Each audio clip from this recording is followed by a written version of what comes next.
व्रत का सबसे पहला नियम, एकादशी व्रत का सबसे पहला नियम है कि आप जिस दिन व्रत करो उसके एक दिन पहले भक्ति का संचार इस हृदय में कर लो। भक्ति का संचार इस हृदय में कर लीजिए। जिस दिन आप व्रत करो, जैसे एकादशी का व्रत कर रहे हो तो दशमी के दिन शाम का समय जब आवे, रात्रि जब होने लगे, शाम का समय आवे और रात्रि का आप जब भोजन ग्रहण करो तो उस भोजन में कोई ऐसा पदार्थ ग्रहण मत करिए जिस पदार्थ के कारण आपकी एकादशी बिगड़ जाए।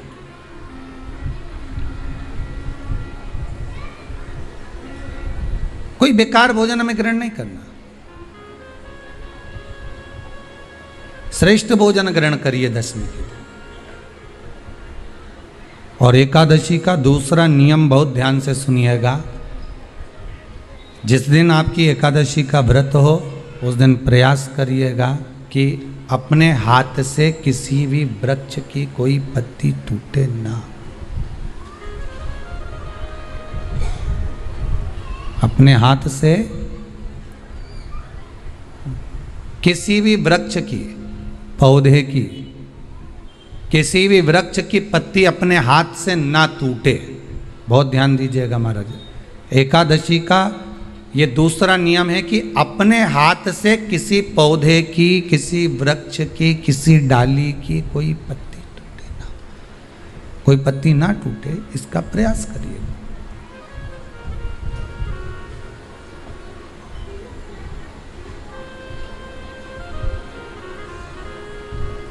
कितना सुंदर व्याख्यान कहा है, कितना सुंदर वर्णन है महाराज कि मात्र एकादशी का व्रत कर लेने पर, मात्र एकादशी का व्रत कर लेने पर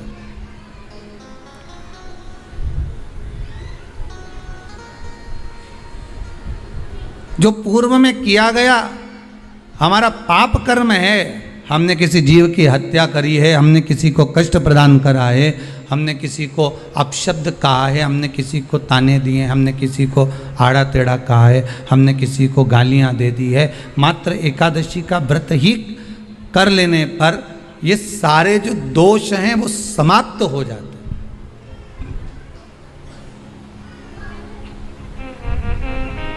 सारे दोष हमारे समाप्ति पर आ जाते हैं।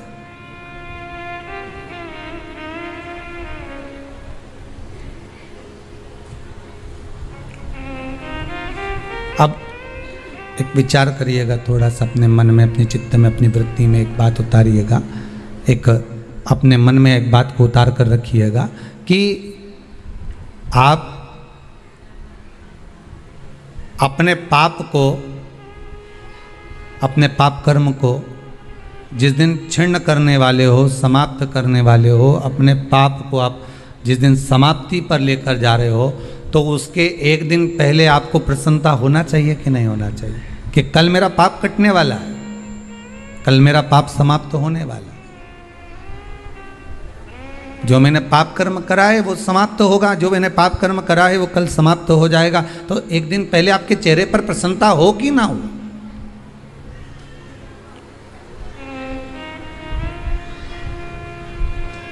और चेहरे पर वो प्रसन्नता आपके आना चाहिए कि कल मेरा एकादशी का व्रत है, आज दशमी है, कल एकादशी का व्रत है, तो कल मेरी जब एकादशी का व्रत रहेगा तो मेरा ना जाने कितना कितना पाप, कितना असत्य, कितना झूठ, कितना प्रपंच वो समाप्त हो जाएगा। इसमें मुझे प्रसन्नता हो, इसमें मुझे आनंदता हो।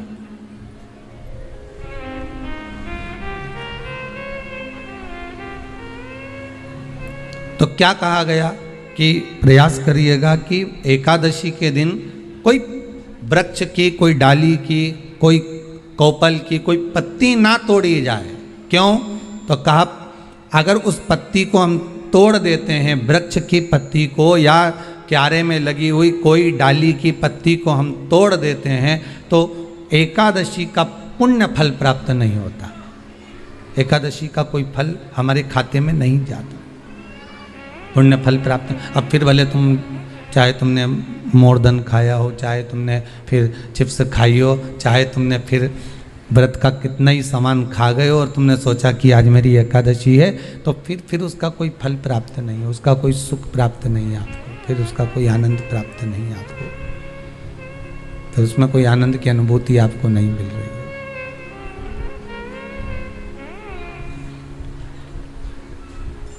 फिर उसमें कोई फल की प्राप्ति आपको नहीं हो रही।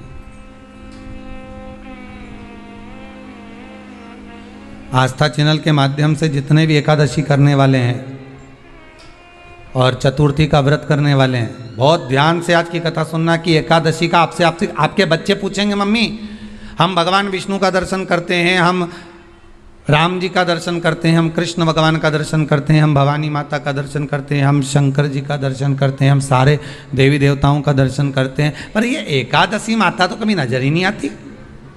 पूछेंगे कि नहीं पूछेंगे कि तुम जिस एकादशी का व्रत करते हो, इनका जन्म कहां से हुआ, कहां जन्मी थी? एकादशी की जन्मस्थली कहां है? भाई भगवान कृष्ण की जन्मस्थली तो मथुरा है, श्री राम जी महाराज की जन्मस्थली बोल दो जम के अयोध्या है।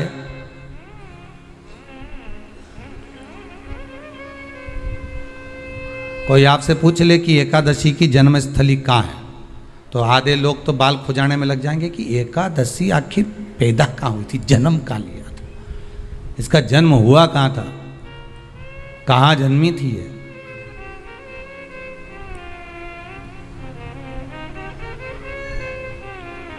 इसका जन्म स्थल है कहाँ? और अगर मान लो जन्म स्थल एकादशी का है,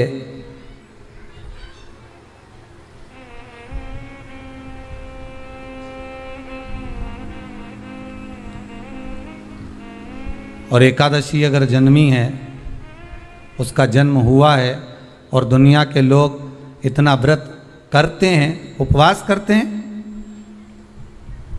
तो फिर इसका जन्म स्थल कहाँ होगा? तो कहा इसका जो जन्म स्थल है वो बद्रीनाथ। कहाँ पर है? बद्रीनाथ। और उस बद्री विशाल में भी एक गुफा जिसका नाम है हेमवती। क्या नाम है? हेमवती।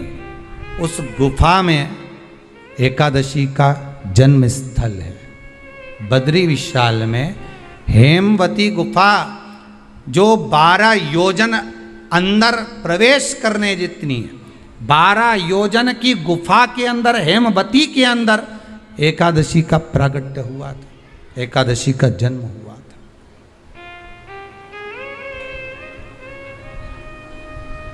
अब तो बता सकते हो ना कि कोई पूछे कि राम जी का जन्म अयोध्या में हुआ, भगवान कृष्ण का जन्म मथुरा में हुआ, और कोई पूछ ले आपका जन्म कहाँ हुआ, था अपन कह सकते ना सीहोर में हुआ हमारा।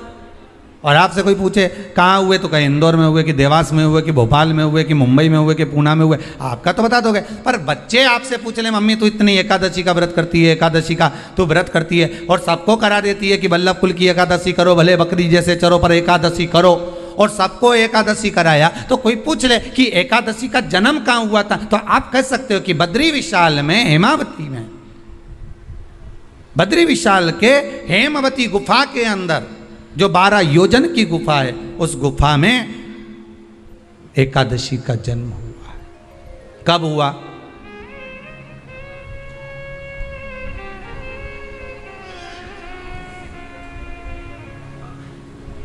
जन्म होने का कारण, राम जी के जन्म होने का कारण था रावण का संहार।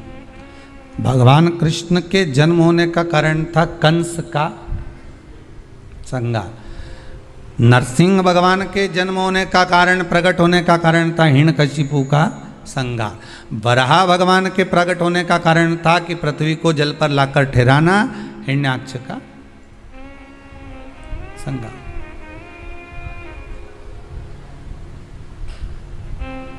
तो फिर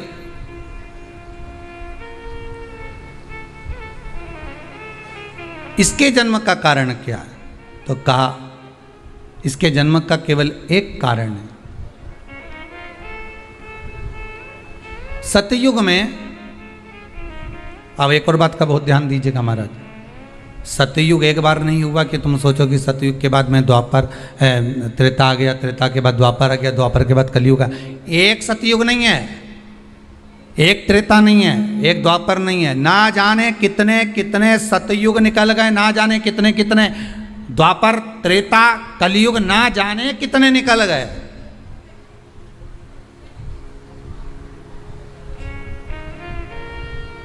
और आप और हम जैसे भी इस पृथ्वी पर ना जाने कितने, अरे जम के तो बोलो, निकल गए। पृथ्वी वहीं की वहीं है, जिस मकान में रहते हो वो मकान भी वहीं की वहीं है, बस कभी कभी एकदम प्लाट हो जाता है, फिर उस पर वापस बन जाता है, फिर क्लीन, फिर बन गया, फिर क्लीन, फिर बन गया। ना जाने कितने कितने कितने कितने जन्म हम ले चुके हैं, और हमारे भी आगे का जन्म कितने जन्म होते रहेंगे। जमीन वहीं की वहीं रह जाएगी और अपन चले जाए, बस वो जगह वहीं रह गई। जो पहले परदादाजी की थी दादाजी को मिल गई, दादाजी की थी पिताजी को मिल गई, पिताजी की थी उनके बेटे को मिल गई, उनके बेटे से उनको बेटों को मिल गई। मिलते मिलते मिलते मिलते कब वो जमीन भी बिक गई समय की अवस्था में, फिर दूसरे की हो गई, और हम सोच कर रह गए कि ये हमारा है, हम इसके लिए लड़ाई करें, झगड़ा करें, हम केवल इस जमीन के लिए, जरा सी प्रॉपर्टी के लिए अदालत में खड़े, अपना समय बर्बाद कर दिया, और जो पाना था वो छोड़ दिया।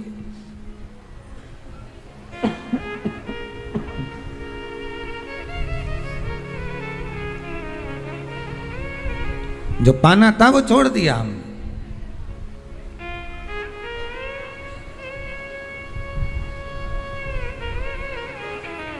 असली रजिस्ट्री तो ये शिव महापुराण की कथा है, जिसमें बैठकर आप 3 घंटा भगवान की भक्ति को जो धारण कर रहे हो, 3 घंटा जो भगवान की कथा को आप श्रवण कर रहे हो, 3 घंटा जो भगवान की भक्ति में आप डूबे हुए हो, 3 घंटा जो भगवत स्मरण में आप लगे हुए हो, बस यही असली रजिस्ट्री है, यही वहाँ काम आने वाली है। इसके सिवाय कुछ काम नहीं आएगा। धन दौलत माल खजाना सब पड़ा की पड़ा रह जाना, सब धरा की धरा।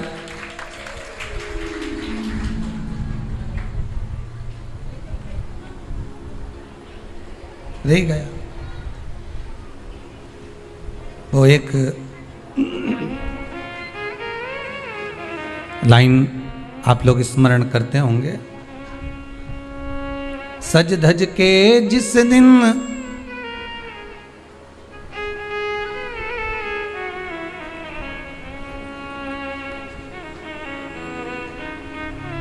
सज धज के जिस दिन मौत की शहजादी आएगी, न सोना काम आएगा न चांदी आएगा।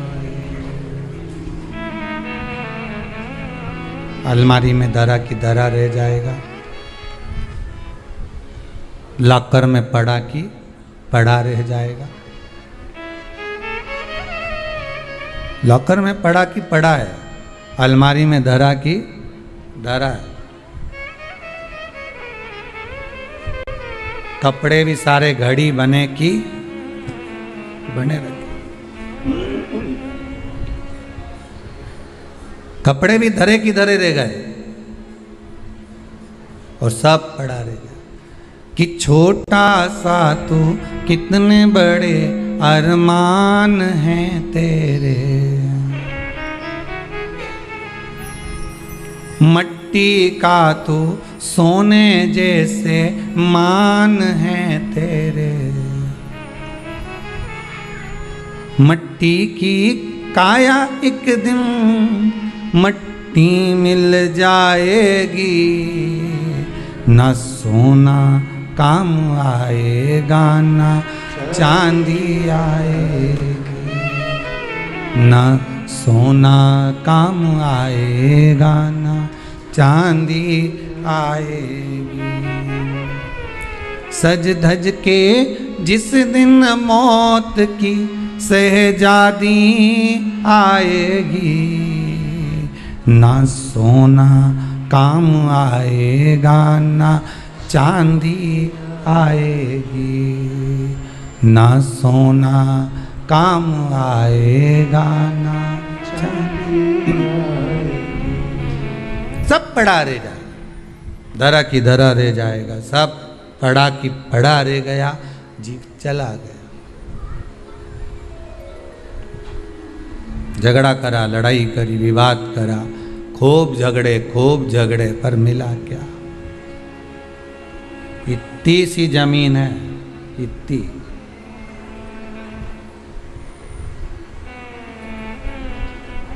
मिल भी गई, हो गया, मान लो तुमको मिल गई लड़ाई झगड़ा में। यहाँ तो शिव महापुराण की कथा कहती है कि माता पिता के आशीर्वाद से बड़ी दुनिया में कोई प्रॉपर्टी नहीं है। माता पिता के आशीर्वाद से बड़ी दुनिया में कोई दौलत नहीं है। कि जिस घर में माँ बाप की इज्जत नहीं होती, उस घर में देखना कभी बरकत नहीं होती। सही प्रॉपर्टी, सही जमीन, सही जायदाद, सही धन, सही दौलत, सही संपदा तो माता पिता का आशीर्वाद है।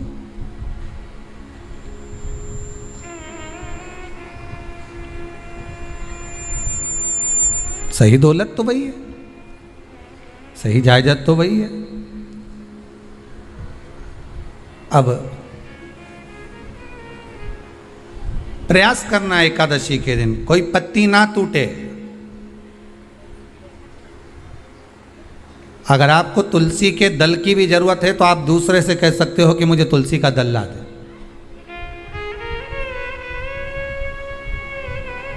पर मेरे हाथ से मैं किसी को कष्ट ना दूं।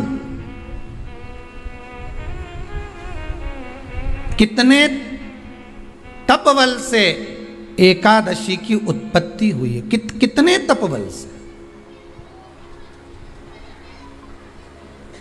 महाराज सतयुग एक नहीं आया, ना जाने कितने सतयुग आ गए। द्वापर एक नहीं आया, ना जाने कितने द्वापर। त्रेता एक नहीं, ना जाने कितने त्रेता। कलयुग ना जाने कितने हुए, और अपने जैसे भी ना जाने कितने। तो कभी कभी तुम अहंकार भी मत करना।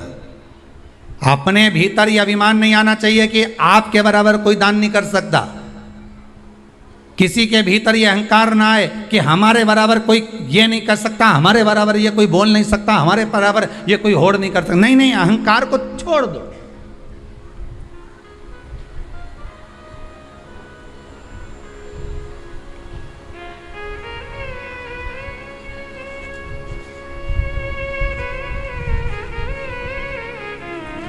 इस भारत की भूमि पर, इस भारत माता की गोद में अगर वीर भी जन्मे तो ढेर वीर जन्मे। कोई एक नहीं, कोई एक सोचे कि मेरे बराबर कोई और नहीं कर सकता। नहीं नहीं, ना जाने कितने। इस भारत माता की गोद में अगर दानी भी जन्मे तो ना जाने कितने। कोई ये ना सोचे कि मेरा बराबर कोई दान नहीं कर सकता। इस भारत माता की गोद में सुंदर भी जन्मे तो इतने। कोई ये ना कह सकता है कि मेरे बराबर कोई सुंदर नहीं है। और इस भारत माता की गोद में कलाकार भी जन्मे तो इतने। कोई ये नहीं कह सकता कि इसके बराबर कोई नहीं। इस भारत माता की गोद में कथाकार भी ढेर जन्मे। कोई ये नहीं कह सकता कि इसके बराबर कोई नहीं। भगवान ने पैदा करा। अभिमान नहीं होना चाहिए, अहंकार नहीं होना चाहिए। ना जाने कितने हों।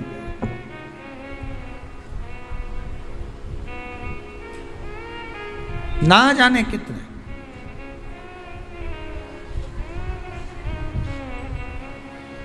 बस हो सकता है सतयुग, त्रेता, द्वापर, कलयुग भी जो अनेक हुए हैं तो हम भी अनेक होंगे। हम भी ना जाने कितने होंगे। सतयुग की कथा है। सतयुग में एक नाड़जंग नाम का एक असुर हुआ। देखिए, एकादशी के जन्म की कथा शायद आपने जिंदगी में कभी सुनी ना सुनी जीवन में, पर इस जीवन में मनुष्य की देह प्राप्त कर कर अगर आप शंकर की शिव महापुराण की कथा सुन रहे हो तो एक एक संवाद को अपने जीवन में उतार कर रखना। जिससे कई माताएं कहती है गुरुजी पहले हम ये चीज नहीं जानते थे, पर आपसे श्रवण कर कर ही तो कुछ मिलेगा। आने वाली पीढ़ी को हमको ज्ञान देना है। सियोर वाला महाराज तो 3 घंटा 2 बजे से 5 बजे तक आस्था चैनल पर, फेसबुक पर, यूट्यूब पर कथा बाज देगा। इसके बाद जवाबदारी आपकी है। कथा सुनने के बाद जवाबदारी आपकी है कि आपके बच्चों को शाम को भोजन कराते समय, आप रात्रि को अपनी बहन से बात करते समय, आप रात्रि को अपने रिश्तेदारों से बात करते समय उनसे भी प्रश्न कर सकते हो। क्यों आज तूने कथा सुनी थी? आज अपने एकादशी के जन्म की कथा सुनी कि एकादशी कब पैदा हुई, एकादशी का जन्म कब हुआ, कौन सी जगह पर जन्मी थी। अपने को मालूम था कि राम जी कहाँ जन्मे, अपने को मालूम था भगवान कृष्ण कहाँ जन्मे, अपने को मालूम था नरसिंह भगवान कहाँ जन्मे, पर अपने को एकादशी का जन्म कहाँ हुआ ये नहीं मालूम था। आप अपनी बहन से, अपने रिश्तेदारों से बात कर सकते हो।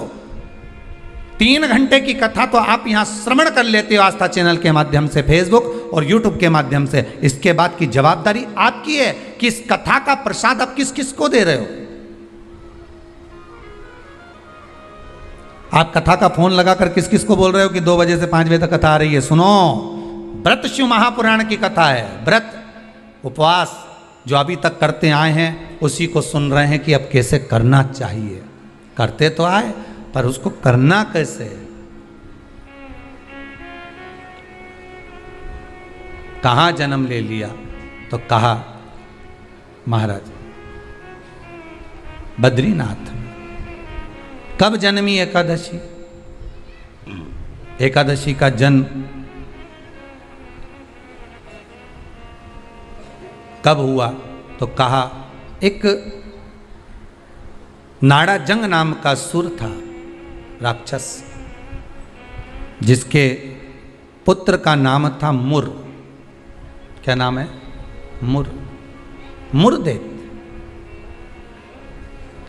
ये मुरदैत्य इतना विशालकाय था, इतना विशालकाय था, रहने वाला चंद्रावती नगर का था। कौन से नगर में रह रहा था? चंद्रावती नगर। बड़ा विशालकाय।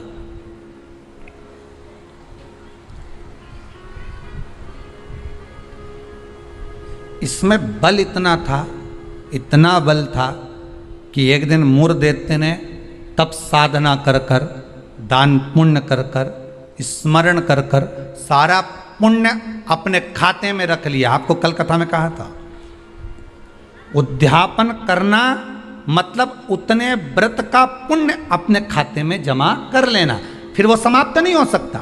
उस पर सील ठप्पा लग गया मतलब ये प्रॉपर्टी तुम्हारी हो गई।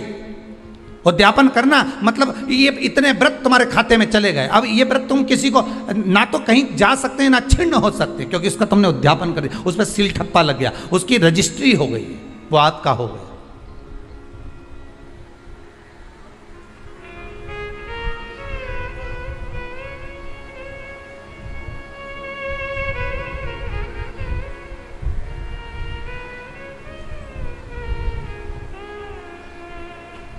अब मुरदैत्य बड़ा उपद्री था, बड़ा उपद्री, इतना उपद्री, पर साथ में वो दान भी बहुत करता था, साथ में वो पुण्य भी बहुत करता था, सत्कर्म बहुत करता था। अब पर ये सब कुछ करने के साथ में वो पाप भी बहुत करता था।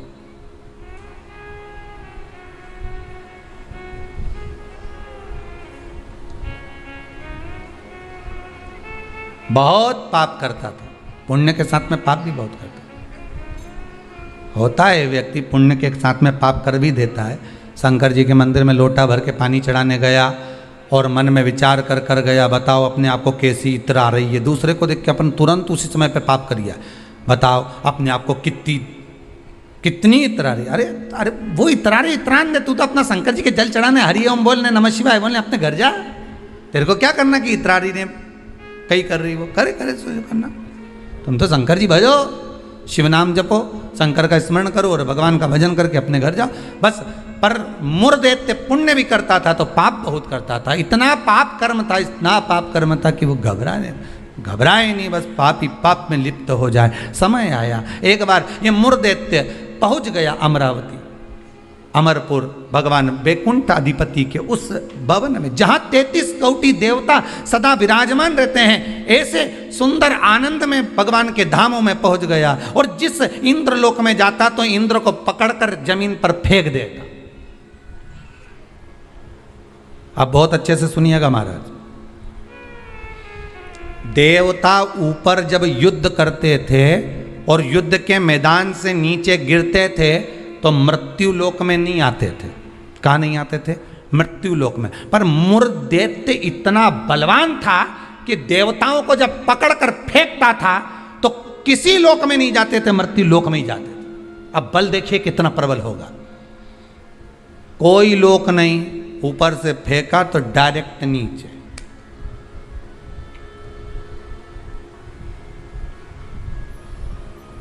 सीधे नीचे।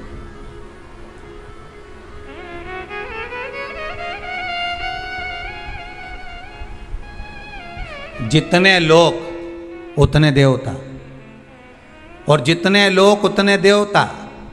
अब इसने सोचा इतने सारे देवताओं को अलग अलग गिराने कब तक जाऊंगा, तो इसने क्या करा, आज चढ़ गया सारे लोकों पर, और लोकों पे चढ़कर जो नृत्य करना प्रारंभ करा, जम जम के नाचना, तो सारे लोक हिलने लगे। और जितने उसमें 33 कोटि देवता रह रहे थे सब मृत्यु लोक में गिर गए। अब सारे लोक में किसका राज्य हो गया? जम के बोलिए जरा। उस मुर दैत्य का। सारे लोग खाली, मुर दैत्य का राज्य। सारे देवता इकट्ठे होकर शंकर भगवान के पास में गए, क्योंकि मृत्यु लोक में आ गए तो मृत्यु लोक में कहां जाएंगे? आपको पहले भी कथा में कहा, मृत्यु लोक में जन्म हुआ है आपका। आप पृथ्वी पर जन्मे हो, और मृत्यु लोक में जन्म लेने के बाद अगर आप मन में सोचो कि हम शंकर की आराधना क्यों कर रहे हैं, अरे मृत्यु लोक में जन्म लेने के बाद शंकर की आराधना ही मूल है, शिव की आराधना ही जरूरी है।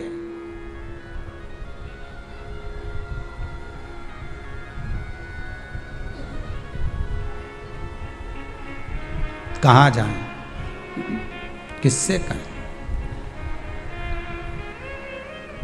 वैकुंठ लोक के अधिपति भगवान विष्णु, ब्रह्मलोक के अधिपति भगवान ब्रह्मा, इंद्रलोक के अधिपति इंद्र, यमलोक के अधिपति यम, मृत्यु लोक के अधिपति महादेव है, भगवान शिव है। और अगर आप मृत्यु लोक में रह रहे हो तो आपके जीवन में अगर दुख है, तकलीफ है, कष्ट है, रोग है, बीमारी है, तकलीफ में हो तो शंकर की शरण में जाइए। सारे 33 कोटि देवताओं का चरित्र एकादशी के जन्म की कथा कर रही है, पद्म पुराण की कथा कर रही है, स्कंद पुराण की कथा कर रही है, शंकर की पावन कथा कर रही है कि देवता जब मृत्यु लोक में आ गए और मृत्यु लोक में आने के बाद उनको जब कष्ट हुआ, किसी देवता के पास नहीं गए, सबसे पहले शंकर जी के पास गए, क्योंकि जो करीब में होता है उसी को पुकारा जाता है। एक बहू पूना में रह रही है और एक बहू तुम्हारे साथ में रह रही है, और तुम्हारा पेट दुखे या चक्कर आ रहे हैं तुमको, तो क्या पूना वाली को फोन लगा के बोलोगी बहुत चक्कर आ रहा है?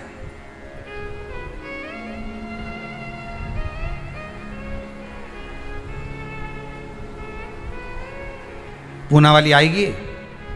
अरे बोलो जम के तो बोलो। मुंबई वाली आएगी?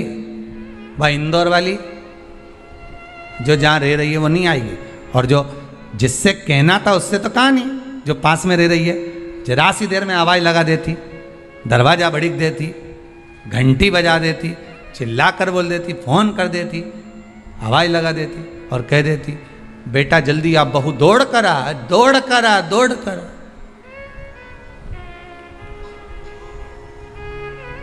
बोलो आती कि नहीं आती? कितना भी झगड़ा हो, कितनी भी लड़ाई हो गई हो, तो भी किसी को तकलीफ में है तो ऐसी कोई बहू नहीं होती जो दौड़ कर ना आए। तकलीफ में होगी, भले कितना भी झगड़ा कराओ, कितनी भी लड़ाई करियो, कितना भी विवाद हो, दौड़ के आ गए और आई तुरंत। क्या हो गया मम्मी? बस मेरे को चक्कर आ रहा है। अब तुमने पूना वाली को बुलाया, इंदौर वाली के बुलाया, बड़नगर वाली के बुलाया, ने पीपरठौन वाली के बुलाया, ने नीमच वाली के बुलाया, सब क्या बुलाया तुमने, पर तुमने उसको नहीं बुलाया जो पास में थी।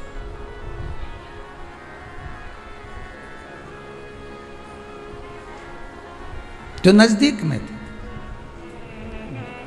मृत्यु लोक में जब देवता नीचे गिर गए तो इनके नजदीक में कौन थे? भगवान शंकर।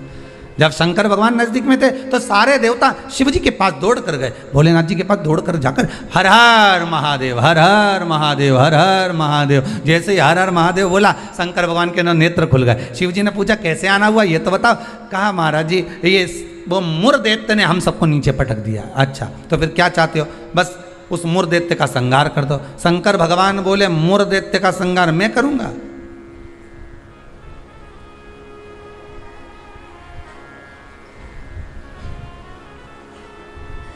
मैं नहीं कर सकता। क्यों? उसका संहार भगवान विष्णु करेंगे। उनसे जब कहो जाकर, तो भगवान विष्णु तो हमारे, हम 33 कोटि देवता नीचे नजर आ रहे पर भगवान विष्णु कहीं नजर नहीं आ रहे। हमको तो लग गया ऊपर से पटका होगा तो वो नीचे चले गए होंगे। भगवान नहीं दिख रहे हमको, हमें नजर नहीं आ रहे, हम कहां ढूंढे उनको? ये हमारी दृष्टि है। हमारी दृष्टि से भगवान को हम देखने का प्रयास करेंगे ना, भगवान नहीं मिल सकता। भगवान को पाने के लिए भीतर की दृष्टि चाहिए, आत्मा की दृष्टि, मन की दृष्टि चाहिए।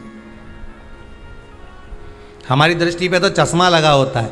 हाँ, ब्लैक कलर का लगा है तो ब्लैक दिखेगा, नीला लगा है तो नीला, पीला लगा है तो पीला, हरा लगा है तो हरा। उसी तरह हमारी दृष्टि पे चश्मा लगा है, कामी होगा तो कामी दिखेगा, लोभी होगा तो लोभी दिखेगा। चोर को चोर नजर आता है, साहूकार को साहूकार नजर आता है, बेईमान को बेईमान नजर आता है, ईमानदार को ईमानदार नजर आता है, धर्मात्मा को धर्मात्मा नजर आता है, पुण्यात्मा को पुण्यात्मा नजर आता है। साहूकार को साहूकार दिखेगा, ईमानदार को ईमानदार दिखेगा, ढोंगी को ढोंगी नजर आएगा, पापी को पापी नजर आएगा, कपटी को कपटी नजर आएगा। आप जैसा चश्मा लगाए होगे सामने वाला व्यक्ति वैसा नजर आएगा। आप अपनी आंखों का इलाज अच्छा करवाओ, सामने वाला व्यक्ति अपने आप ही अच्छा नजर आने लगेगा, अपने आप। हमारी सास तो हमेशा हमारा बुरा ही सोचती है। सास बुरा नहीं सोचती, चश्मा गड़बड़ हो गया। समझ गए? अरे बोलो तो, समझ गए ना? चश्मा गड़बड़ हो गया मतलब दृष्टि गड़बड़ हो गई। हमने देखा हमारी सास हमारा बुरा सोचती है, मतलब बुरे हम हैं, हम सोच रहे हैं बुरे। अगर अच्छा सोचते तो कह देते हाँ है तो सास ना, इन्होंने मेरे पति को जन्म दिया है। और मेरे पति को जन्म दिया, जब पति इतना प्रेम से मेरे से व्यवहार करे तो सास क्यों व्यवहार खराब करेगी? अरे बोलो तो, करेगी। जब पति तेरे लिए जेब में भर के गजक लाए, कुरकुरा लिया है, चिप्स लिया है, तब तूने एक बार भी नहीं किया कि बताओ मेरा क्या जो, तो कहे पति अच्छा है पर सास बुरी। नहीं नहीं, दृष्टि हमारी बुरी है, उसमें हमें सामने वाला व्यक्ति गलत नजर आ रहा है। हम अच्छा देखना प्रारंभ कर देंगे ना तो हमको अच्छा मिलने लगेगा। बुरा जो देखन में चला और बुरा न मिला कोई, कौन मिला फिर बुरा? ये मन।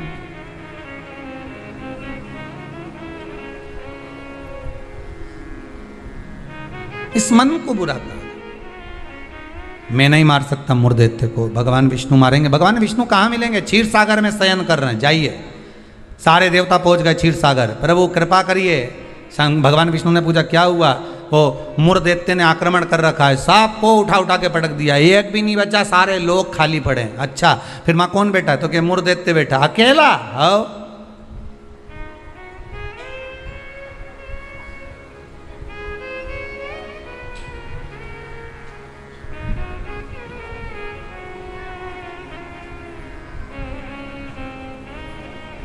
वो अकेला बैठा है। हाँ, भगवान विष्णु बोले आप चिंता मत करो, चलो चलो हमारे साथ। चंद्रावती नगर पर सारे 33 कोटि देवता आक्रमण कर दो। शंकर भगवान तो मुस्कुराने लगे। एक मुर्दैत्य के लिए 33 कोटि देवता अपना अपना लोक छोड़कर आ रहे हैं युद्ध करने के लिए। विचार करिएगा जरा। एक व्यक्ति की हस्ती मिटाने में, एक व्यक्ति की हस्ती मिटाने में ना जाने कितने लग जाते हैं नीचे गिराने में, ना जाने कितने।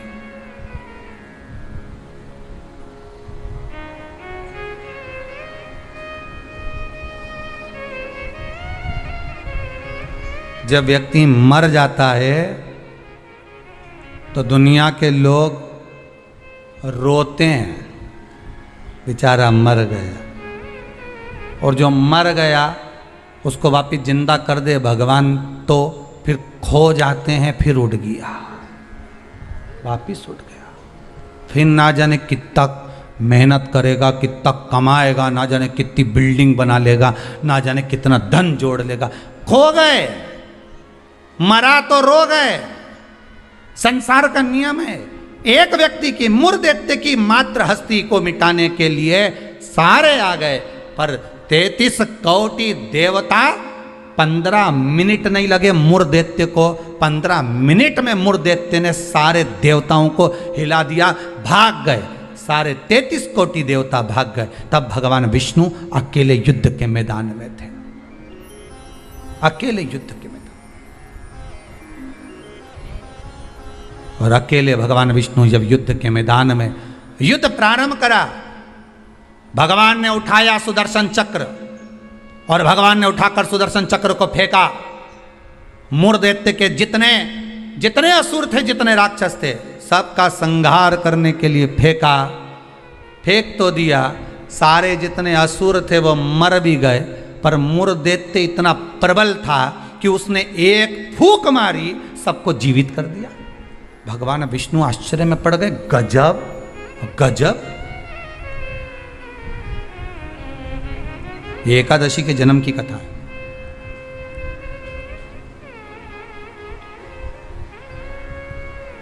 गजब हो गया, इतने सारे मरे और एक क्षण में भगवान ने तो सुदर्शन फेंका ने, सब घूम के गया ने, सबके मार के आया। उनके तो 1 घंटा, आधा घंटा, 15 मिनट, 10 मिनट, 5 मिनट लगे होंगे। इसने तो एक फूंक मारी, जो यहां से चालू करा, हैप्पी बर्थडे टू यू, एक फूंक में ही सब निपटा दिया। ले, सब जाग गया, सब। जैसे वो 11 साल होए तो लोग बाग 11 मोमबत्ती जला। हमारे यहाँ तो कहीं नियम नहीं है, हिंदू धर्म के शास्त्र के अनुसार ये नियम नहीं है कि मोमबत्ती को बुझाओ कि दिया बुझाओ। हमारे यहाँ तो जन्मदिन मनाओ तो दिया जलाओ। और पहले बात तो जन्मदिन मनाओ तो पहले सोच के मनाओ कि 14 साल के हो गए, मतलब भगवान के करीब जाते जा रहे हैं, करीब। 35 साल के हो गए, मतलब 36वें में लग गए, उसकी ओर करीब पहुंच गए। जैसे जैसे उम्र बढ़ती जा रही, तुम तो केक काट रहे हो, ऊपर तो नगाड़े बज रहे हैं, भेरू आने वाला है, ऊपर नगाड़े बज रहे हैं। 68 का हो गया, गांव के लोग जन्मदिन मना रहे, ऊपर कह रहे तैयारी कर लो रे, थोड़ा और बचा है, आने वाला है।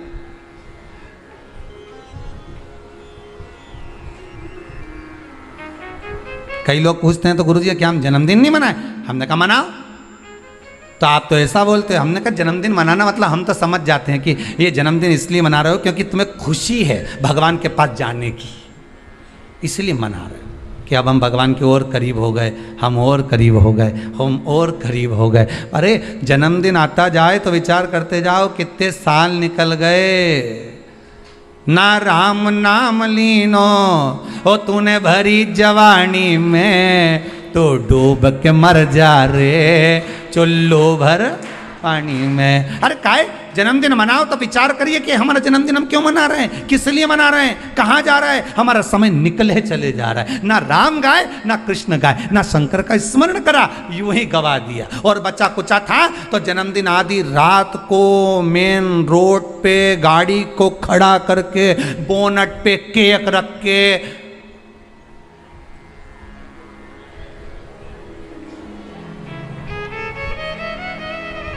तो बेचारा इतना अच्छा व्यक्ति का जन्मदिन रोड पे मना रहे जैसे बेचारा अनाथ है रे, इसका कोई नहीं बापड़ेगा।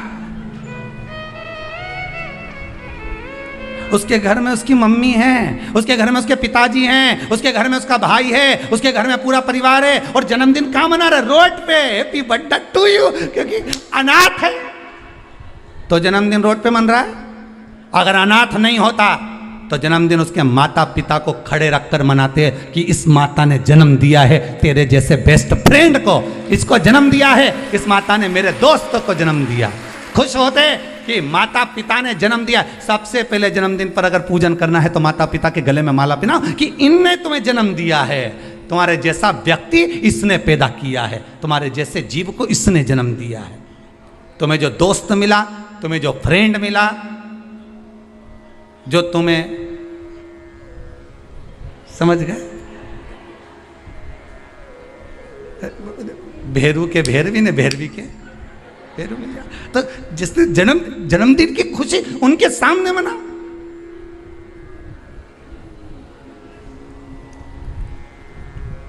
चले गए रोड पे, गाड़ी खड़ी कर ली, केक काट लिया, आधी रात को बम फटाका फोड़ लिया, बस। क्या मतलब? वो अनाथ नहीं है, वो अनाथ नहीं है। उसके सिर पर उसके माता पिता का हाथ।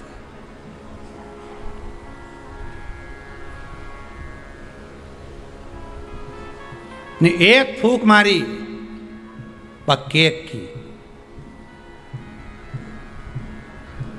सारी मोमबत्ती बुझा दी, और इस मुर्देत ने एक फूंक मारी ने जितना गिरा पड़ा था नहीं सबके जगा दिया एक ही में।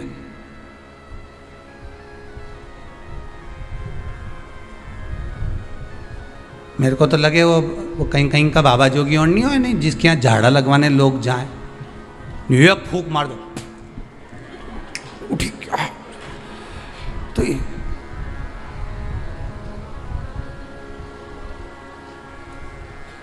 देखा, एक फूंक में उठ गया। तो जो उठा उससे पूछा कितना समय से बीमार पड़ा था ने? महाराज जी ने एक फूंक मारी ने उठ गया। वो बोला फूंक से उठा नहीं हूं, महाराज जी के मुंडा में ऐसी बदबू आई रही थी,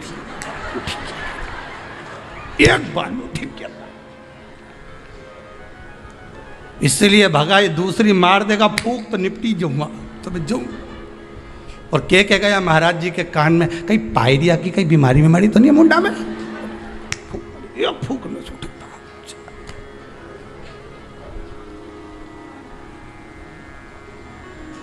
अब अभी महाराज जी ने उसको मारी थी, अब महाराज जी खुद के मार के देखो,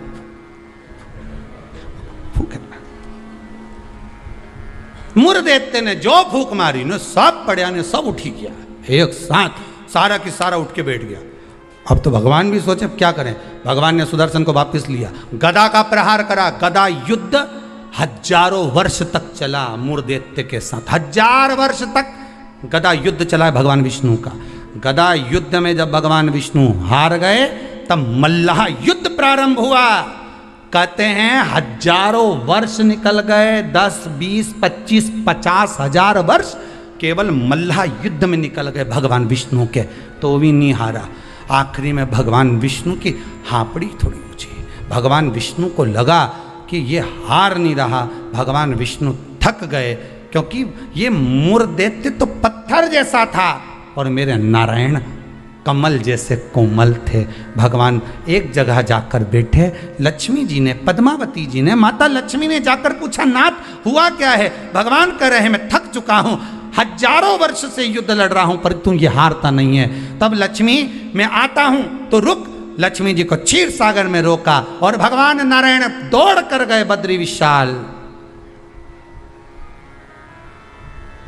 हेमवती गुफा में प्रवेश कर गए। 12 योजन की उस गुफा में मेरे भगवान प्रवेश कर गए। जाकर मेरे नारायण सो गए, क्योंकि इतने थक चुके थे।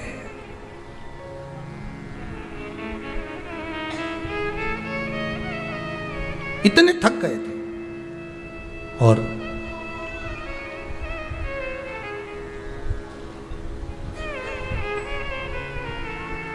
इतने थक गए भगवान, इतने थक गए, सो गए। मुर्दैत्य भगवान के पीछे पीछे दौड़ कर आया कि आखिर ये जा कहाँ रहे हैं। ये जा कहाँ रहे? मूर्धेत्य ने विचार करा, आज भगवान भाग कर कहाँ जा रहे हैं मुझसे? केवल वो काल्यावन को देखकर भगवान युद्ध का मैदान छोड़कर नहीं भागे थे, यहाँ मूर्धेत्य को देखकर भी भगवान युद्ध का मैदान छोड़कर भागे थे। भगवान का नाम था रणछोड़ राय। कहाँ जा रहे हैं? किस जगह जा रहे हैं? जा रहे हैं। चले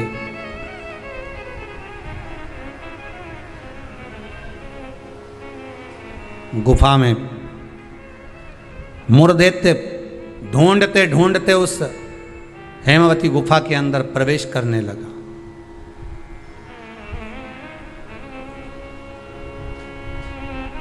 वहां पर हेमवती गुफा में जैसे ही प्रवेश करा, उस समय पर पाप पुरुष,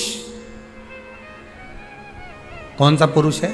पाप व्यक्ति का जो पाप होता है, जब वो पुण्य वाली जगह पर जाता है, सत्कर्म वाली जगह पर जाता है, तो उसका जो पाप पुरुष है, उसका जो पाप है, वो उसके सामने आकर खड़ा हो जाता है। बहुत ध्यान देना, क्यों कहते हैं कि मंदिर जाओ, क्यों कहते हैं तीर्थ जाओ, क्यों कहते हैं सत्संग में जाओ, क्यों कहते हैं कथा स्मरण में बैठ जाओ, क्यों कहते हैं?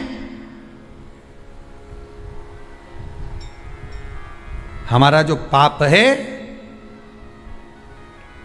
वो हमसे, जैसे ही हम तीर्थ गए, जैसे ही हम भजन में गए, जैसे ही हम कथा में गए, जैसे ही हम कीर्तन में गए, जैसे हम स्मरण में गए, जैसे ही भगवान की भक्ति में हम पहुंचे, हमारा पाप जो हमारे सम्मुख में था, हमारे साथ में था, वो पाप हमसे दूर हो जाता है। और मूर्धेत्य के सामने वही पाप पुरुष आकर खड़ा हो गया। अंदर प्रवेश कर रहे थे मूर्धेत्य, पाप पुरुष ने रोक दिया, कहां जा रहे हो तुम? तुम्हें मालूम नहीं तुम कहां प्रवेश कर रहे हो? तुम्हें ज्ञात नहीं है क्या? ज्ञात है। मैं भगवान विष्णु को ढूंढने जा रहा हूं, उनके साथ मेरा युद्ध हो रहा था। अच्छा, मैं भगवान विष्णु को ढूंढने जा रहा हूं क्योंकि उनके साथ मेरा युद्ध हो रहा था। पाप पुरुष ने रोक दिया, अंदर नहीं जा सकते क्योंकि अंदर पुण्य है, आप रुको वहीं पर। रोक दिया। जब मूर्धेत्य ने पाप पुरुष को हटाया और अंदर प्रवेश करने लगा, 11 दिन तक, एकादशी दिन तक, 11 दिन तक पाप पुरुष और मूर्धेत्य दोनों की बात संवाद हुई है।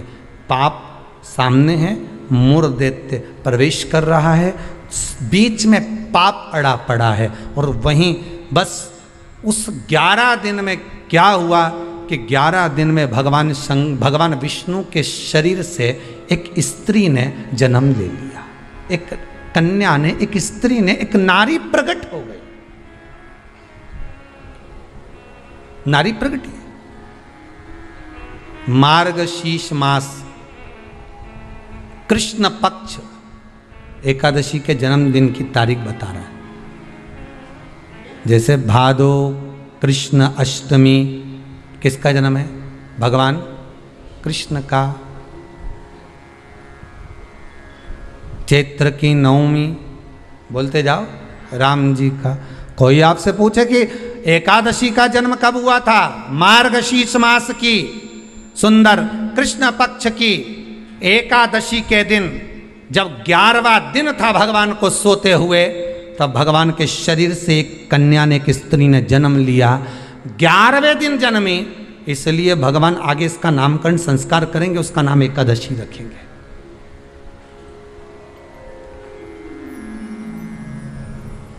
इसी को कहते उत्पत्ति एकादशी, उत्पन्ना एकादशी। प्रकट हो गए। आप पुरुष ने देखा कि कोई कन्या आ रही, बड़ी सुंदर है, बड़ी सरल, बड़ी अच्छी दिख रही है। और पाप पुरुष ने देखा इतनी सुंदर कन्या, इतना सुंदर उसका स्वरूप।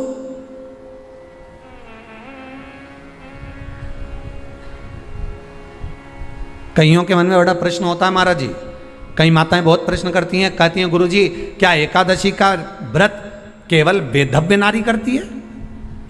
क्या एकादशी का व्रत केवल संत करते हैं, साधु करते हैं? नहीं नहीं, एकादशी का व्रत तो जन्म लिया बच्चे से लेकर मृत्यु के घाट पर पड़ा हुआ व्यक्ति भी एकादशी का व्रत कर सकता है। अपनी एकादशी स्वयं करो, मरने के बाद दूसरे लोग एकादशी दें, उससे अच्छा है कि अपना अकाउंट में खुद जमा करते चलो। तो बुरे वक्त में थोड़ा बहुत कहीं ना कहीं अपने का यमदूत आ गया, यमराज आ गया और उसने कहा लाओ एकादशी दो। अब तुम तो इंतजार में बैठी कि अभी 12वां तो हम दो, तो क्या 12वां के कहीं करेगी? तो क्या 12वां के हमारा छोरा उन्हें एकादशी देगा? तुम खड़े रहो। अब वो 10 दिन तक तो इंतजार करा। गरुड़ पुराण में लिखा है जीवात्मा के जब प्राण छूटते हैं, किसी के प्राण छूटे, प्राण छूटने के 10 दिन तक जीवात्मा घर की अटारी पर रहती है। अब 10 दिन के बाद तो जाएगी।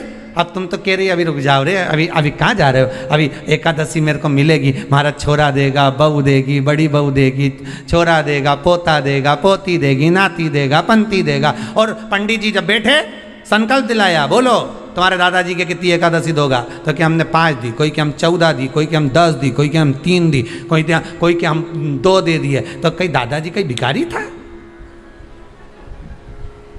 ये दादाजी की कथा नहीं, अपनी कथा। अपन क्या भिखारी है जो दूसरे की एकादशी लेकर जाएंगे?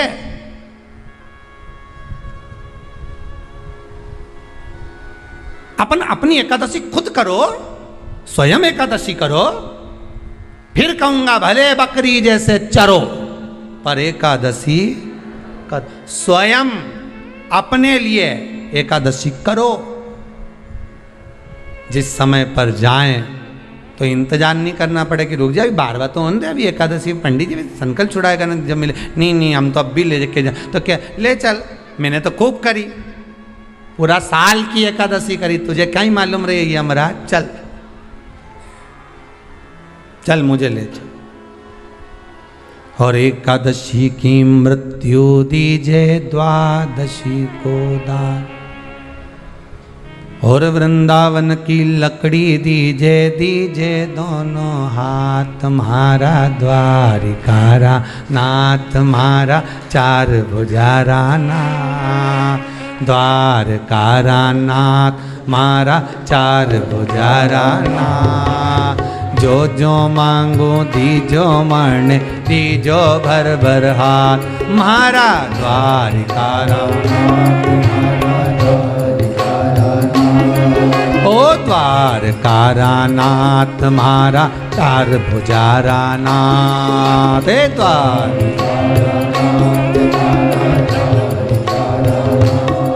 ओ जो मांगो दीजो मरने, दीजो भर भर हाथ, मारा द्वारकारा नाथ, ओ द्वारकारा जय हो।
बड़े भाव से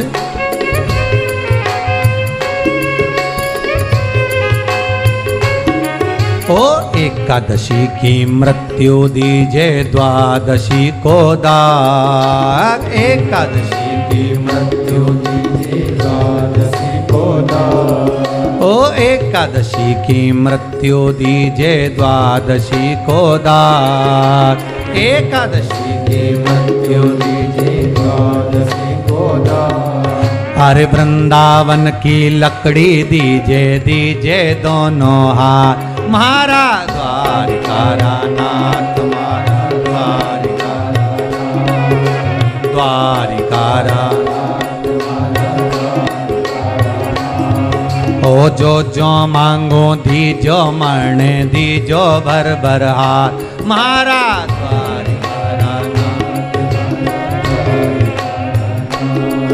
ओ द्वार जय हो।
बेटा तो मन चार दीजे बउआ दीजे साथ बेटा तो मन चार दीजे बउआ दीजे साथ। अच्छे से बोलना बेटा तो मन चार दीजे बउआ दीजे सात। सात मतलब सात, नहीं तो बोल दो सात, तुम्हारा भरोसा नहीं हो।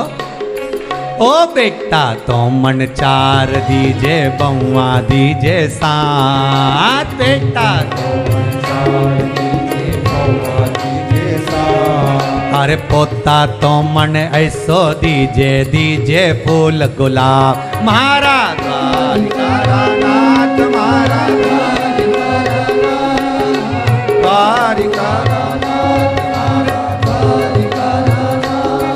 ओ जो मांगो दीजो मन दीजो भर भर हाथ मारा द्वारिकानाथ मारा द्वारिकानाथ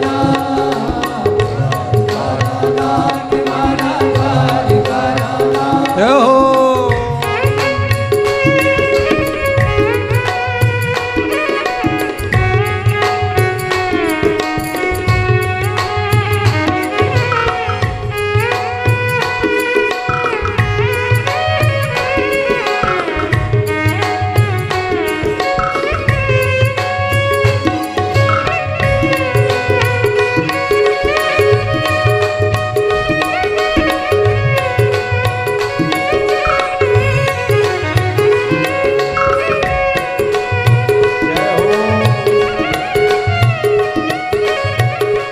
हर भोले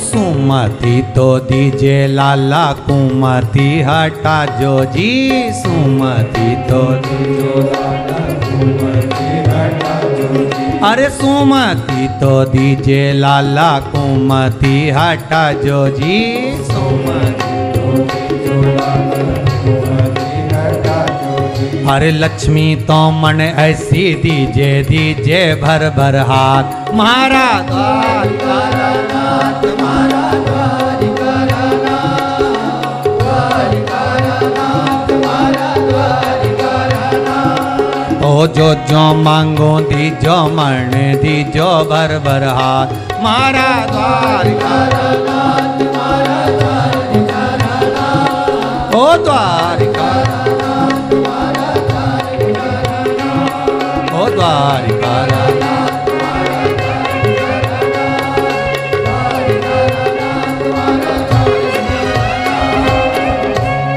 एकादशी की मृत्यु दीजिए, द्वादशी को दाग वृंदावन की लकड़ी दीजिए, दीजिए दोनों हाथ। ऐसी कृपा प्रभु।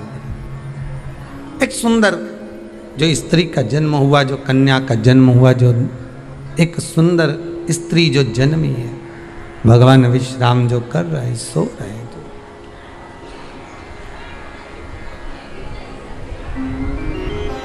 प्रकट हो गए।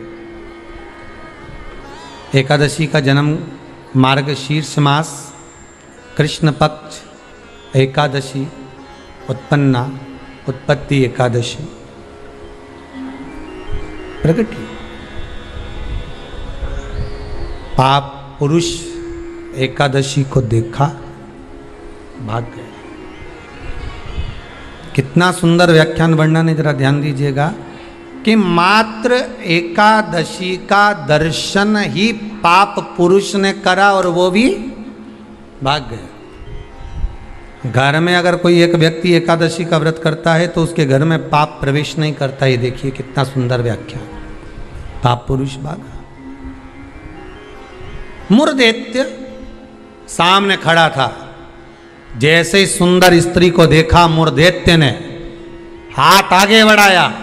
इतने में एकादशी माता ने तुरंत जो हाथ का धक्का दिया कि मुरदैत्य ने जैसे देवताओं को नीचे पटका था, वैसे ही मुरदैत्य भी भूमि पर गिर पड़ा। बहुत ध्यान देना, अगर आप किसी को नीचे गिरा रहे हो तो अपनी भी तैयारी पूरी कर कर रखना कि तुम भी कहीं ना कहीं नीचे गिरोगे, आज नहीं तो कल।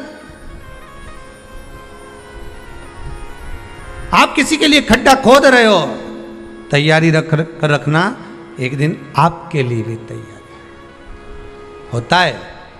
घर में एक बूढ़े पिताजी रहते थे, तो पत्नी ने कहा तुम्हारे पिताजी बहुत खांसते हैं, बच्चों को पढ़ने में तकलीफ होती है, एक काम करो इनको माली के कमरे में ठहरा दो, चौकीदार वाले। चौकीदार के कमरे में पिताजी को, हाँ, फिर रोटी वोटी भोजन वोजन क्या करेंगे, मैं यहाँ से सब भेज दूंगी, तुम चिंता मत करो। पिताजी को चौकीदार के कमरे में ठहराओ, एक घंटी लगा दो, पिताजी घंटी बजाएंगे, मैं यहाँ से सामान भेज दूंगी। ठीक है। पिताजी से बेटे ने कहा पापा, बाबूजी आप पीछे के कमरे में ठहर जाओगे क्या चौकीदार वाले? हाँ बेटा, मुझे तो सोना है, कहीं पर भी सो जाऊं, उसमें क्या दिक्कत। हाथ जोड़ के पिताजी आपसे हाथ जोड़ता हूं, आप इस मकान में अंदर कभी मत आना, आप बाहर रहो। ठीक है बेटा, अगर आप बोल रहे हो तो मुझे कोई दिक्कत नहीं है। ठीक है, एक घंटी लगा देता हूं, बजा देना, पानी ले आएगी बहू, भोजन ले आएगी, नाश्ता ले आएगी, चाय ले आएगी। ठीक है।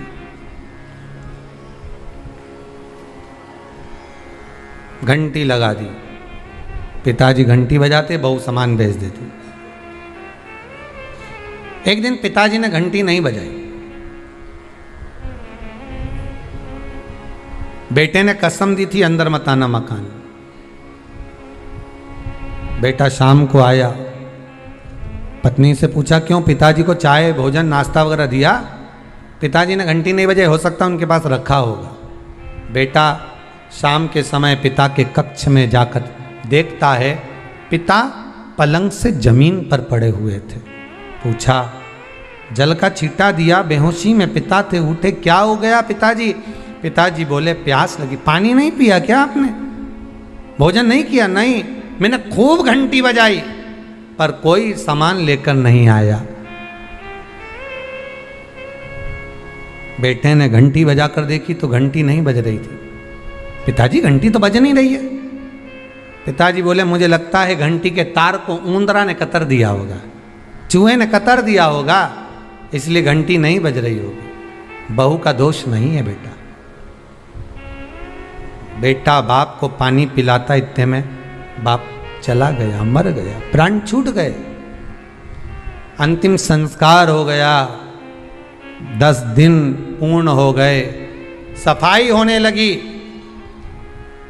घर में दो बच्चे थे छोटे छोटे, जब माँ सफाई कर रही थी तो घर के दोनों बच्चे ने, एक ने तार को घड़ी बनाया जेब में रखा, एक ने घंटी को अपनी जेब में रखा। माँ ने पूछ लिया क्या कर रहे हो? बच्चे चिल्ला कर दौड़े, घंटी जेब में रख रहे हैं। क्यों? जैसे आपने दादाजी के लिए घंटी लगाई थी, आपकी बहू आपके लिए लगाएगी, उसकी तैयारी कर रहे हैं। ये उसकी तैयारी है, जैसा करोगे वैसा भरोगे।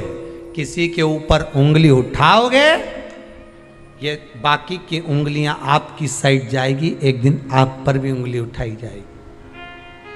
कि किसी के लिए अपयश करोगे, एक दिन अपयश आपको भोगना पड़ेगा। किसी के लिए आप शब्द बोलोगे, वो शब्द आपको भी झेलना पड़ेगा। किसी के लिए बुरा करोगे, बुरा आपको भी झेलना पड़ेगा। मत बुरे कर्म कर बंदे, वरना पछताएगा। भगवान की आंखों से तू बच नहीं पाएगा, तू बच नहीं पाएगा। कब तक बचोगे? किसी कपटी के साथ कपट करोगे ना, चल जाएगा, पर किसी भोले के साथ, सीधे के साथ, जिसने आपके साथ पूर्ण विश्वास करा, उसके साथ अगर कपट कर गए तो जिंदगी नरक जैसी जाएगी, नरक से भी। भोला है कोई घर में, आपके परिवार में कोई सीधा है, भोला है, बहुत सरल है, किसी के बीच में नहीं बोलता, उसके साथ अगर आप कपट करोगे तो आपको रोना तो बहुत पड़ेगा साहब, बिलखना तो पड़ेगा, बहुत। अब एकादशी ने धक्का दिया, नीचे गिर गया। कहते हैं 1 वर्ष लग गया था उस मूर दैत्य को उठने में, जो धक्का एकादशी ने मारा था। कई एकादशी ऐसी रे, एक धक्का जो मारे नहीं तो अच्छा निपटी जाए। पाप कपट छल बेईमानी प्रपंच, ये तो उठे ही नहीं दादा एकादशी के दिन, ये सब दुबक के बैठ जाए, आज एकादशी है, आपने बोलना ही नहीं। ऐसे हर एकादशी पे एकादशी आ जाए तो तुम काय बोले उसे?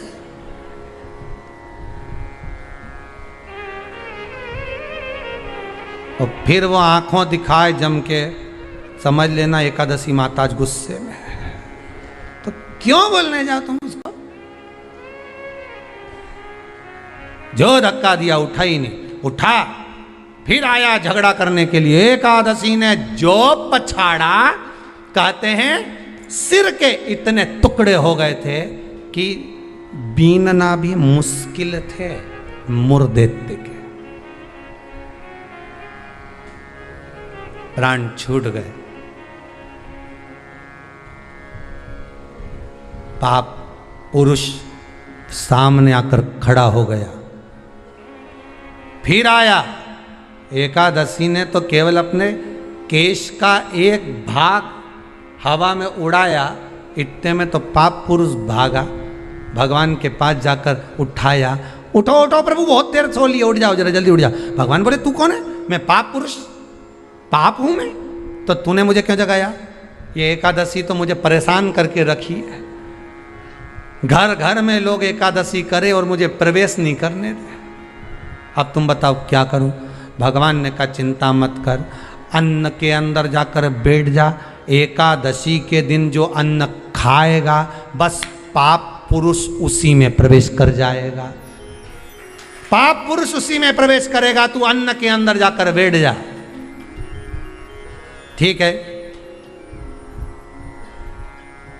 मैं अन्न के अंदर जा, भगवान के नेत्र खुले, एकादशी को देखा, इतनी सुंदर एकादशी थी साहब। इसलिए शास्त्र कहता है कि जितनी एकादशी होती है, 26 की 26 एकादशी का अगर आप वर्णन करेंगे, 26 की 26 एकादशी का यदि आप स्मरण करेंगे, तो एक एक एकादशी का अगर नाम स्मरण करें तो कितना कितना सुंदर। चैत्र के महीने में 2 एकादशी, कामदा पाप मोचन, बैसाख में 2 वरुथनी मोहिनी, ज्येष्ठ महीना अपरा निर्जला, आषाढ़ योगनी देवशवनी, श्रावण महीने की कामिका पुत्रदायिनी, भादो महीने की अजा परिवर्तनी, अश्विनी महीने की इंद्रा पापकुशा, कार्तिक महीने की रमा प्रबोधनी, मार्गशीर्ष मास की उत्पन्ना और मोक्षदा, पौष महीने की सफला और पुत्रदा, माघ महीने की परतिला और जया, फागुन महीने की विजया और आमल की एकादशी, अधिक मास की पद्मनी और परमा। कितने सुंदर नाम है। अब इस नाम से पहचान करो, निर्जला, कितनी सुंदर नाम। अब नाम इतना सुंदर है तो एकादशी कितनी सुंदर होगी। अब एकादशी इतनी सुंदर होगी तो जिस दिन तुम व्रत करोगी एकादशी का तो तुम कितनी सुंदर होगी। मतलब भगवान कितने प्रेम से स्वीकारेगा कि इसका हृदय कितना सुंदर है। ऊपर की सुंदरता मत देखो साहब, व्रत करने से भीतर की सुंदरता। आप पहले कथा में कहा कि क्रीम की चमक 15 दिन रहती है, अच्छे कर्म की चमक जिंदगी भर रहती है। कर्म की चमक देखना है हमें, क्रीम की नहीं।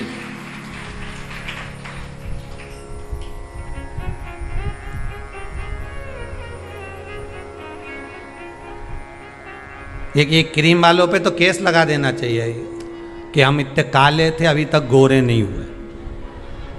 50,000 रुपए की पूरी क्रीम पोत ली, जैसे कि जैसे ही है। 50,000 तुम लगाओ, 1 लाख वापिस लिया। हमने 50,000 की क्रीम लगाई, तुमने लिखा था उसमें एकदम सुंदर हो जाओगे, गोरे हो जाओगे। और टीवी पे तो फोटो ऐसा दिखाओ 1 मिनट में बस वो यूं ही लगाए नहीं गोरी हो जाए। और हम तो पूरी सालों लगाते लगाते वही करने अभी तक जैसा कि जैसा, ये जैसा कि जैसे ही रिया, कहीं अंतर ही नहीं आया। तो बताओ, तुम बताओ गोरा कब होंगे? तो क्रीम वाले भी कह देंगे रे हमने तो शिव पुराण सुनी थी, बाहर की चमक से हमें कोई मतलब नहीं। हमने तो शिव पुराण में सुना था कि भीतर की चमक चाहिए। क्या करे बाहर की चमक का? ये चमक ये दमक फुल्ल बन में महक सब कुछ सरकार तुम ऐसे है। अभी बाहर की चमक का करोगे क्या? 2 तरह का पार्लर होता है, ब्यूटी पार्लर 2 तरह का। एक आपके घर के बाहर भी होगा, जहाँ जहाँ आप रहते हो ना, जिस शहर में रहते हो, जो कथा सुन रहे हो टीवी पे, आस्था पर या मोबाइल पर सुन रहे हो, जिस मोहल्ले में कॉलोनी में रहते हो वहाँ लिखा रहता होगा ब्यूटी पार्लर। अब उस पार्लर में, और एक पार्लर ये भी है शिव पुराण का, बस अंतर इतना है, उस पार्लर में लड़की का श्रृंगार होता है, बाहर का श्रृंगार होता है जिससे पति रीत जाता है। और इस शिव महापुराण के पार्लर में आत्मा का श्रृंगार होता है जिससे महादेव रीत जाता है। पार्लर यह भी है, पार्लर वो भी है। वो बाहर का है, ये भीतर का है। इसमें आत्मा का श्रृंगार होगा। अब आज तुम लोग जब कथा सुन के उठो ना और कहीं जाओ और कोई तुमसे पूछे कहाँ गई थी, दिखी नहीं, तो कहना पार्लर में बैठी थी। तो क्या बता 90 साल की, 80 साल की और पार्लर में बैठी? हाँ, बस अंतर एक ही है उस पार्लर में, उस पार्लर में। जो वो बाहर वाला पार्लर होता है ना, तो वो ऐसी ककड़ी धर के बिठा दे, एक जैसी पोत के, और यहाँ कुछ नहीं धर के बिठाए। इस पार्लर में जो बैठे हो ना शिव महापुराण के, इसमें कुछ धरने की जरूरत नहीं है। यहाँ तो मन परमात्मा के चरणों में धर दो, बस इतना चाहिए। और भगवान जो श्रृंगार करेगा उसके आगे दुनिया का कोई श्रृंगार नहीं हो सकता। सब ठीक है, परमात्मा के श्रृंगार के आगे कोई श्रृंगार नहीं हो सकता। तेरी रचना इतनी सुंदर तो कितना सुंदर, जरा विचार करिए, कितना सुंदर। रचा है सृष्टि को जिस प्रभु ने, वही ये सृष्टि चला रहे। जो वृक्ष हमने लगाया पहले, जो पेड़ हमने लगाया पहले, उसी का फल अब हम पा रहे हैं। रचा है सृष्टि को जिस प्रभु ने, वही ये सृष्टि चला रहे हैं। रचा है सृष्टि को जिस प्रभु ने, वही ये सृष्टि चला रहे हैं। जो पेड़ हमने लगाया पहले अच्छे कर्म का, उसी का फल अब जो बोया था वो अब आम का पेड़ बड़ा हो गया, तुम बढ़िया तोड़ तोड़ के खाओ, मना नहीं, पर लगाया था तो खा रहे हो है? और जिसने बमूल का लगाया तो